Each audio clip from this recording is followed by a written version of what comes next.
Hello Internet! It's time for another Wednesday serial. This time we're talking about Turf. Now, Turf is a interesting, different little comic.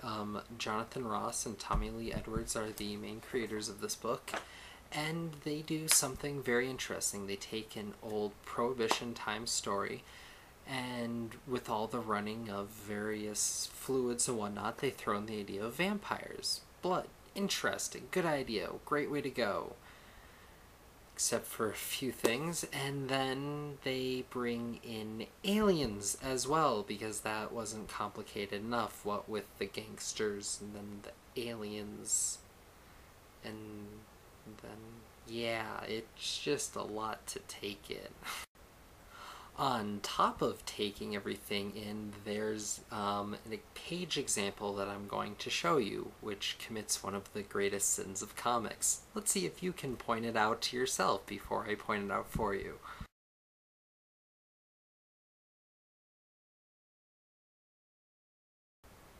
That's right, that page was cluttered. Very cluttered. Cluttered to the point of stupidity, and that is every page in this comic. It's dense, and it's so wordy, and not in a good way at any point. And the worst part is so much of that dialogue has some element of repetition in it. I'm going to read to you a segment from a couple of panels here. These two panels. And I hope you can see the amount of repetition just from these two panels, and this is held throughout the comic. Ahem.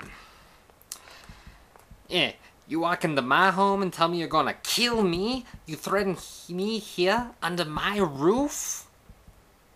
I imagine it is very unlikely that you'll agree when you refuse and command your men to fight. Then, yes, I will kill you, quite slowly, but you still have a choice. So what say you, Don Bava? Now that's just two panels, but in those two panels, those two lines, you can sense a little bit of repetition, right?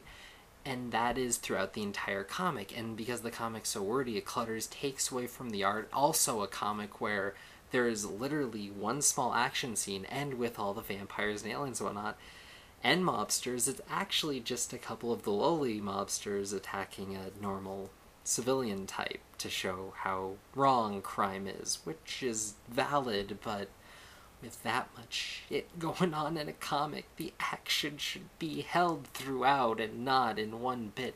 And the worst part is, too, is there's talk of action throughout the entire comic, in small phrases and alluding to things that have happened already. Why can't we read these stories? These sound far more engaging than the one that I picked up here.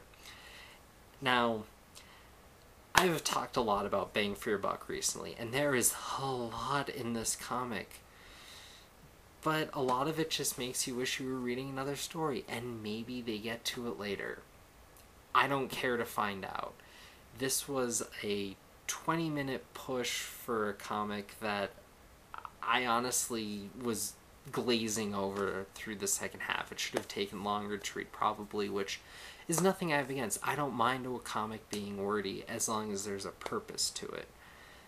But if you're going to be wordy with some characters, it only makes sense to balance it out with characters that have very limited speech or speak through emotions or whatnot. I mean, hell, you have aliens, why not have a robot that can't speak?